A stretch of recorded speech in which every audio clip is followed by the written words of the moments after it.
గౌరవ సీనియర్ శాసనసభ్యులు హరీష్ రావు గారు మాట్లాడుతూ ప్రతి నెల 270 కోట్ల రూపాయలు రిలీజ్ చేసిన తర్వాత బకాయిలు ఉంటాయి అధ్యక్ష. మేము డిసెంబర్లో ప్రభుత్వాన్ని ఏర్పాటు చేయడం జరిగింది. ఫిబ్రవరి మాసంలో సర్పంచుల పదవీ కాలం పూర్తయింది. ఒకవేళ ఉన్నా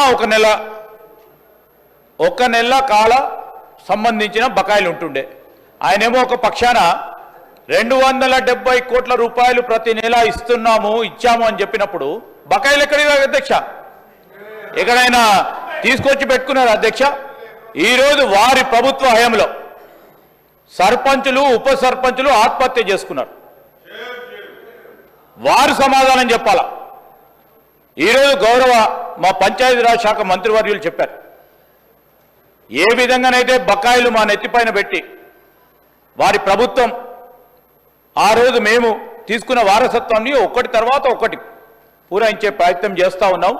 ఈరోజు కూడా సర్పంచులకు కానీ ఎంపీటీసీలకు సంబంధించింది కానీ జెడ్పీటీసీలకు సంబంధించిన ఏవైతే బకాయిలు గత ప్రభుత్వాలు ఇవ్వకుండా పోయినాయో ఒకటి తర్వాత ఒకటి పూరించే కార్యక్రమం చేస్తూ ఉన్న సందర్భాన్ని ఈరోజు మరొక్కసారి మా గౌరవ సర్పంచులు మాజీ సర్పంచులకి ఇతర సభ్యులకు కూడా మేము మీ ద్వారా తెలియజేస్తా ఉన్నాం అధ్యక్ష. ఇంకోటి కూడా గౌరవ సభ్యులు చాలామంది సీనియర్ శాసనసభ్యులు ఉన్నారు ఇక్కడ. క్వశ్చన్ అవర్స్కి సంబంధించి క్లారిఫికేషన్స్ ఉండవు, సభను పక్కదారి పట్టించే కార్యక్రమం చేస్తున్నారు.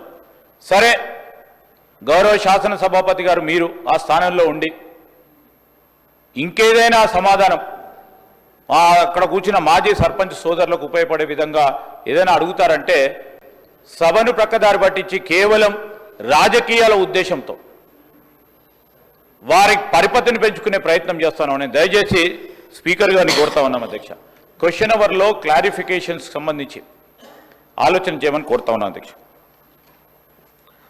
Question number 566